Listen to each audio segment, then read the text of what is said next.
I heard the diesel engines before I saw them. By the time I stepped onto my porch at 6:45 a.m. on a Tuesday morning, they were already digging a trench to drain my pond. The massive steel bucket of a yellow excavator was already tearing through my grandfather's 100-year-old cedar fence.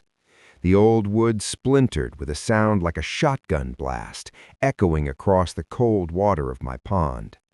Behind the heavy machinery, a woman in a gray blazer stepped out of a Lincoln sedan. She was holding a clipboard like she owned the place, pointing aggressively toward the shoreline. They had already crossed the property line. The heavy diesel treads were churning my pasture into deep black mud. They had a piece of paper they claimed was an emergency court order. It said the East Ridge HOA had authorization to seize my 7-acre pond for environmental remediation. It said I had 72 hours to vacate the southern 40 acres, but they weren't waiting. I didn't run down there. I didn't scream. I stood on my porch, holding a mug of black coffee, watching them cause irreversible damage to my land. They thought they'd already won. What they didn't know was buried in a dusty filing cabinet in the county clerk's basement, dated 1922. They had just crossed a line they could never uncross. If you've ever had someone try to take what's yours, you'll understand exactly why I didn't walk away. Let me tell you how I stopped them dead in their tracks. Subscribe if you've lived through something like that. The land came into our family in 1919. My great-grandfather, Harold Mercer, walked off a train in Ridgewater, Colorado with $11, a canvas bag of hand tools, and a letter from his brother saying there was work in the mines. There wasn't. So Harold did what men did back then when the plan fell apart. He looked at the dirt and decided to make something out of it. He filed a homestead claim on 112 acres of high prairie. He cleared timber by hand with a cross-cut saw and dragged stones from the creek bed to lay the foundation of a house that still stands, the house I live in today. The walls are 18 inches thick, native sandstone. I used to run my hand along the wall of the kitchen as a kid and feel the grit under my fingers. It was rough the way something is rough when a man didn't care about smooth. He cared about standing. Harold dug the pond in 1921. God and geology had already put a natural depression at the south end of the property where underground springs fed a shallow basin. Harold deepened it with a mule-drawn scraper. By fall, it was a 2-acre pond, spring-fed, cold and clear, ringed by cattails. My father grew up swimming at it. He was a geological surveyor for the state for 31 years. He knew every rock formation and water table in a 4-county radius. When he retired, he told me something I didn't fully understand until much later. He said, "Son, the most important thing about this land isn't what's on top of it. It's what's underneath." I came back to the property in 2006 after 22 years working as a land records analyst for the BLM. My wife Carolyn had passed the year before from pancreatic cancer. Fast and cruel. I spent my first year back just fixing things, repointing the stone walls, rebuilding the white oak dock my father built in 1974. The smell of fresh sawdust mixing with the cold air coming off the water was the only thing that kept me grounded. Every morning I walked the fence line with a cup of coffee, black, no sugar, the same white enamel mug my father used. I'd start at the north gate, cut south past the machine shop, and end at the pond. I'd stand there, listen to the spring water feeding in from the rocks, and watch the mist lift off the surface. It was the only time of day the world made sense. That peace lasted almost 8 years. Then the East Ridge HOA arrived. The subdivision went in 3 miles east of my property in 2012. 64 houses on quarter-acre lots. They called it Ridgewater Estates. My property was unincorporated county land. We were two completely different worlds. Then, Diane Kessler became president. She moved to Ridgewater from Scottsdale, retired real estate broker, mid-50s, blonde highlights. She carried a leather portfolio everywhere she went and spoke in that particular tone. Not loud, just certain, like the world had already agreed with her and was just waiting for everyone else to catch up. The first letter arrived in March 2014.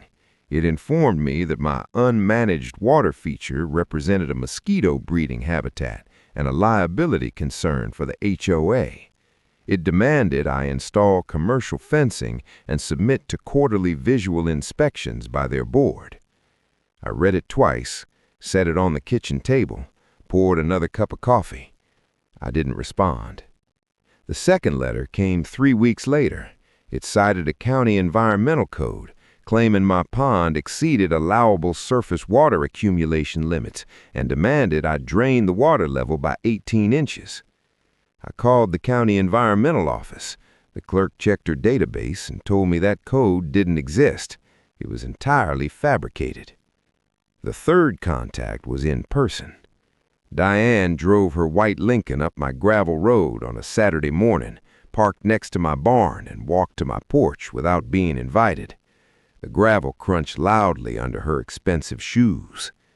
"Mr. Mercer," she said, looking past me at the pond, "I think we can work together to find a solution that benefits everyone's property values." I stood on the top step. I didn't raise my voice. I told her my water was managed just fine, and I suggested she'd turn her Lincoln around before it leaked oil on my driveway. She left her embossed business card on my railing. I left it there until the wind took it.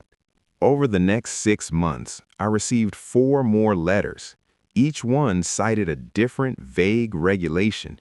Each one demanded access to my property. The final one stated that the HOA had retained legal counsel and was prepared to pursue all available remedies. I filed every letter. I photographed the envelopes and logged the dates in a bound notebook. I didn't call a lawyer. I just watched and I waited. The reaction is what they want. The documentation is what you'll need. But this wasn't about aesthetics. And that's when I realized something didn't add up. The first crack appeared in February 2015. My neighbor to the north, Glenn, stopped by with a concerned look. He ran cattle on 60 acres, and he'd been getting the exact same harassment letters from Diane. But Glenn had gone to a county board of supervisors meeting and sat quietly in the back row. Diane Kessler wasn't just sending letters, she was actively filing formal petitions with the county to have our properties reclassified and annexed into the Ridgewater Service District. She wanted to force our land under HOA jurisdiction without our consent. Glenn had gotten friendly with one of the county clerks who mentioned off the record that a development company called High Basin Partners LLC had filed preliminary plans for a 200-unit residential expansion. The expansion required a reliable, permitted municipal water source. Their current wells were drawing down too fast, and the state was threatening a building moratorium unless they found surface water. They needed my pond. That's when the whole thing snapped into focus. I drove to the county recorder's office. I sat at an oak table for 6 hours, tracing the paper trail. I pulled the corporate filings for High Basin Partners LLC. The registered agent was a man named Terrence Voss. I cross-referenced the state business registry. Terrence Voss was also the registered agent for Kessler Voss Property Company, a real estate holding company incorporated in Arizona. The other principal listed on the filing was Diane R. Kessler. And that's when I realized exactly how dangerous this was. She wasn't just a nosy HOA president. She was a business partner in the commercial development company that wanted to drain my water for their new subdivision. But it got worse, much worse. I pulled the HOA's public financial disclosures. Over the previous 2 fiscal years, the East Ridge HOA had spent $187,000 on environmental consulting and legal services.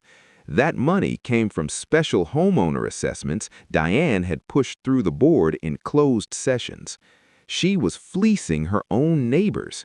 The homeowners of Ridgewater Estates were paying nearly $200,000 to fund legal attacks on my property, entirely to benefit Diane's private corporate development. I stared at the LLC printout. The fluorescent lights buzzed overhead. I folded the paper, put it in my pocket, and drove home. In April, I received a formal notice. Diane had filed a petition to reclassify my water rights from private agricultural to community resource. If the county approved it, High Basin Partners could legally lay pipe across my pasture and pump my pond dry. I retained an attorney named Frank Colella, a 63-year-old land use specialist who read century-old case law for fun. I showed him the LLC filings and the HOA ledgers. He sat quietly for a long time, tapping his pen. "She's been busy," he finally said. Frank filed a formal objection, citing conflict of interest, and the county scheduled a hearing.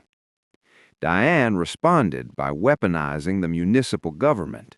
In May, a county code enforcement officer showed up citing an anonymous complaint about unpermitted water impoundment. I walked him down to the pond. He looked at the natural stone banks, sighed, and noted it was a naturally occurring feature. But a week later, a mid-level bureaucrat overrode him. I was fined $4,200. Frank filed an administrative appeal, burying the fine in red tape, but the harassment was taking its toll. Then, in June, the escalation turned physical. I came home from the hardware store and found orange plastic survey stakes driven deep into my property, 80 feet from the pond's bank. Someone had crossed my fence line and marked a commercial utility easement for water pipes. I pulled all 16 stakes out of the dirt and stacked them on my porch. The next day, the heavy steel padlock on my south pasture gate was gone, completely removed. Deep tire tracks were rutted into the soft mud near the barn. That's when they stopped pretending. I drove to town and bought 4 high-definition infrared trail cameras. I mounted them high in the timber, camouflaged with pine bark. On the 4th night, the camera triggered. At 1:17 a.m., a white pickup truck with its headlights off rolled onto my property. A man in a high-visibility vest walked to the pond, took flash photos, measured the distance to the road with a laser, and left. I pulled the footage the next morning and zoomed in on the bumper. The truck was registered to a commercial fleet owned by High Basin Partners, LLC.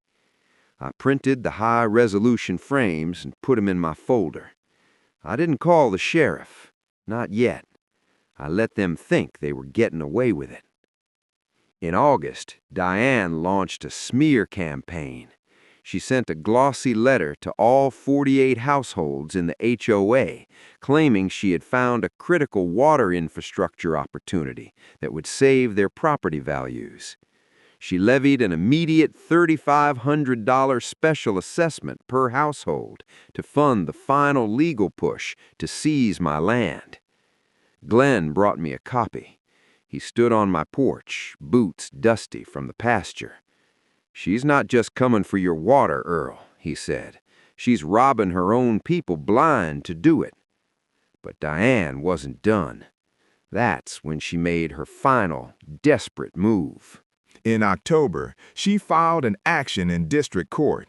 Her expensive corporate lawyers petitioned a judge for an emergency injunction, claiming my pond was a severe flood risk to Ridgewater Estates.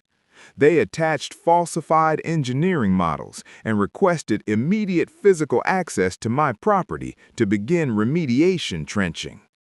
Frank called me. His voice was grim. "Earl, if a sympathetic judge looks at that fake flood data and grants the emergency access, they will have excavators on your land the next morning. Once they start digging, the damage is done." That night, I stood at my kitchen window at 2 in the morning. The wind was howling through the canyon, and the pond looked black and freezing under the moonlight. I was 61 years old, fighting a corporate development company, a corrupt HOA, and a legal team funded by stolen assessments. I could sell, take the money, walk away. Then I reached out and touched the sandstone wall next to the window, the wall Harold Mercer laid in 1920. It felt rough. It felt solid. I made a pot of coffee. I sat in the dark. 22 years at the BLM had taught me exactly where to look when someone tries to steal dirt. The next morning, I drove to the county clerk's office and asked to see the historical records vault. It was in the basement. Concrete walls, rolling metal shells, and flickering fluorescent tubes. It smelled like mildew and old iron gall ink. My father had told me once that Harold hadn't just claimed the surface dirt. He'd filed something else for insurance. I didn't understand it then, but I understood it now. I pulled the canvas-bound mining claim ledgers. I flipped through the heavy parchment pages of 1918, 1919, 1920. Then I pulled the 1922 ledger, page 67. Mercer, Harold J., mineral claim, placer, filed March 14, 1922. Description: all mineral rights pertaining to the subsurface of sections 14 and 23, including but not limited to calcimite deposits and all associated water-bearing strata. Water-bearing strata. That's when everything changed. Harold hadn't just claimed the minerals. He had filed a federally recognized mineral claim on the aquifer itself. Under federal law, an active mineral claim creates a dominant estate. It means the minerals underneath are legally superior to the dirt on top, superior to local zoning, superior to HOA covenants, superior to any civil injunction. Nobody could touch my surface land if it interfered with my underground water. The claim was active, it had never been abandoned, and the sole, unbroken legal heir to that claim was me. I closed the heavy ledger. A puff of dust rose into the air. I sat in the basement for a long time, listening to the lights hum. I picked up my phone. I called Frank. I told him it was time. Then I told him about the claim. Frank cleared his desk when I brought him the certified copy. He read the 1922 ledger entry 3 times. He took off his glasses, looked at me, and let out a long breath. According to Frank, it didn't just help my case, it changed the entire legal battlefield. "Earl," he said, "this blocks everything. They cannot legally touch a blade of grass on your property without violating federal mineral protections." "How do we play it?" I asked. "We don't," Frank said, a hard smile forming. "We let them hang themselves." I made 2 phone calls. First, I called a former colleague at the BLM regional office in Lakewood. He verified the claim was federally registered and active in their database. Second, I called the State Department of Natural Resources and asked for the Environmental Crimes Division. I didn't yell. I spoke very calmly. I laid out the exact coordinates of my federal mineral estate, and I informed the investigator that a private corporate developer was preparing to illegally breach it using heavy machinery. He asked for the paperwork. I emailed it. He said he would have agents on standby. Frank didn't present the mineral claim to Diane's lawyers. He just filed a standard motion delaying the civil injunction hearing. Diane thought we were stalling because we had no defense. She got arrogant. She decided she didn't need to wait for the judge to rule. She had her fake municipal emergency ordinance, and she decided to force the issue. On Monday evening, Frank called me. They just filed notice of emergency execution, he said. They're coming tomorrow morning to breach the pond. I didn't panic. Let them come, I said. I woke up on Tuesday at 5 in the morning. I brewed my coffee. I walked the fence line in the freezing dark. It was just an ordinary morning. But by 6:45 a.m., everything was going to burn to the ground. I heard the diesel engines rolling down the gravel. It was 6:45 a.m. Two massive yellow excavators, a flatbed carrying industrial water pumps, and 3 white pickup trucks bearing the High Basin Partners logo parked aggressively on my grass. By the time I stepped onto my porch with my coffee mug, the lead excavator had already dropped its steel bucket. It tore straight through my grandfather's cedar fence. The wood exploded into splinters. The machine rolled forward, its heavy treads churning the earth, moving directly toward the banks of the pond to begin trenching. Diane Kessler stepped out of her Lincoln sedan. She was wearing her gray blazer, holding her clipboard. Beside her was Terrence Voss, the bank executive, looking smug. They had brought private security to keep me off my own land while they drained it. Diane pointed at me from 50 yards away, waving her fake municipal emergency order. "You've been served, Mr. Mercer," she yelled over the roar of the engines. "Stay clear of the heavy machinery." I didn't yell back. I didn't run down the hill. I just took a slow sip of my coffee. I let the excavator dig its bucket deep into the mud of my shoreline. I needed them to commit the crime, and they just did. At exactly 5:52 a.m., the real convoy arrived. There were no sirens, just the terrifying, quiet inevitability of absolute power. 4 unmarked dark blue SUVs pulled onto the property, blocking the developer's trucks from the county road.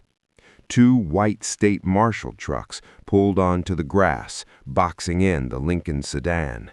Men and women in tactical windbreakers stepped out. They didn't draw weapons, but they moved with the methodical, surgical pace of people who hold the power to dismantle your life with a pen. A state marshal approached the site manager and handed him a thick stack of papers. "Federal and state stop work order," the marshal said, his voice carrying over the idling diesel engines. "You are actively destroying a protected mineral estate. Shut the engines off and step down." The site manager froze. He looked at Diane. Diane rushed forward, her face flushed red with fury. "You have no jurisdiction here," she screamed, waving her clipboard. "This is a municipal emergency abatement. We have an HOA injunction." An investigator from the Attorney General's office stepped forward. He didn't look at her clipboard. He looked directly into her eyes. "Ma'am, municipal zoning does not supersede a 1922 federal mineral patent," he said factually. "You have just committed a felony violation of an active mineral estate." Diane's mouth opened, but no sound came out. "Furthermore," the investigator continued, his voice completely flat, "we have warrants to seize the financial ledgers of the East Ridge HOA and Kessler Voss Property Group. You are currently under investigation for felony wire fraud and embezzlement." Then everything went quiet. The excavators powered down. The only sound was the wind blowing through the broken cedar fence. The DNR agents systematically walked around the excavators, slapping heavy red impound tags on the steering wheels and pump intakes. The multi-million-dollar equipment wasn't leaving. It was being seized as evidence in a federal environmental crime. I stood on my porch. I didn't gloat. I didn't run down the hill. I just took a slow sip of my coffee. I let the excavator dig its bucket deep into the mud of my shoreline. I needed them to commit the crime, and they just did. At exactly 5:52 a.m., the real convoy arrived. There were no sirens, just the terrifying, quiet inevitability of absolute power. 4 unmarked dark blue SUVs pulled onto the property, blocking the developer's trucks from the county road. 2 white state marshal trucks pulled onto the grass, boxing in the Lincoln sedan. Men and women in tactical windbreakers stepped out. They didn't look at her clipboard. He didn't look at her eyes. "Federal and state stop work order," the marshal said, his voice carrying over the idling diesel engines. "You are actively destroying a protected mineral estate." I didn't gloat. I didn't smile. I just watched the system operate exactly as it was designed to. The collapse wasn't just total, it was public. Because Diane's lawyers were so arrogant, they had scheduled an emergency HOA meeting for 8 a.m. that same morning at the Ridgewater Estates clubhouse to announce the successful acquisition of the community water asset. By the time Diane was escorted to that meeting by the state investigators, 48 homeowners were waiting in folding chairs. Glenn Halverson was standing in the back. Diane walked to the front of the room. She was shaking violently. Before she could speak, the Attorney General's investigator took the microphone. He calmly informed the entire room that the HOA's bank accounts were officially frozen. He explained that the $187,000 in special assessments they had paid had been illegally funneled to Diane's private corporate development company. The room erupted. The exact same people Diane had bullied, cited, and fined for 2 years were sitting in that room, watching her completely unravel. Neighbors started shouting. Someone threw a glossy HOA newsletter at her head. "Step down!" a woman in the front row screamed. "Step down right now!" Diane Kessler, the woman who had terrorized a community with a clipboard and a fake smile, stood at the podium and sobbed. She was forced to verbally resign her presidency into the microphone while 48 of her own neighbors watched in dead, furious silence. Later that afternoon, the lead DNR agent drove up to my cabin. He walked up to my porch, removed his sunglasses, and handed me a copy of the impound report. "Your grandfather's claim is airtight, sir," he said quietly. "They won't be touching a single drop of this water, ever." I gave him one quiet nod. Because High Basin Partners had illegally trenched a protected mineral estate, the state hit them with a $450,000 fine. The LLC dissolved entirely. Diane lost her broker's license for fraud. The homeowners filed a class action lawsuit to recover their stolen money, draining whatever she had left. The same neighbors she had fined for leaving their trash cans out watched moving trucks pull up to her driveway in the dead of winter. She left town with nothing.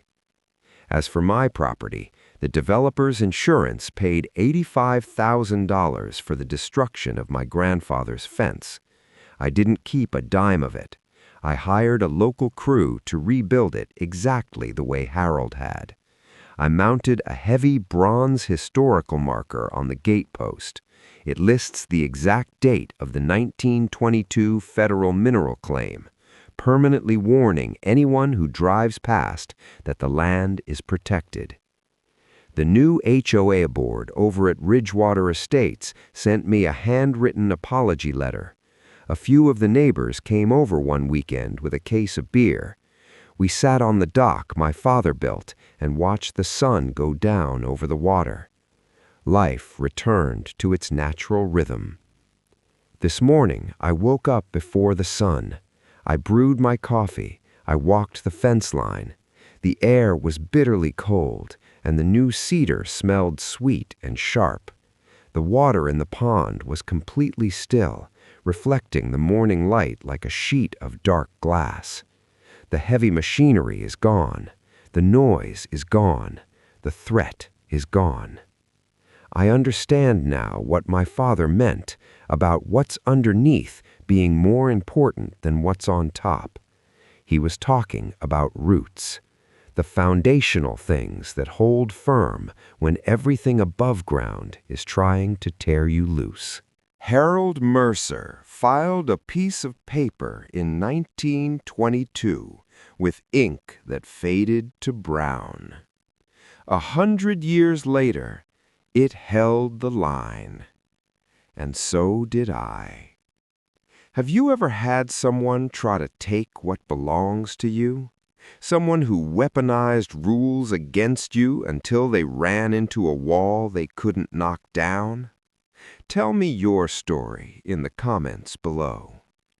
And if you want to hear what happened when a retired postal inspector discovered that his corrupt HOA president had been forging federal mail delivery records to steal from residents, subscribe to the channel. That story is coming next.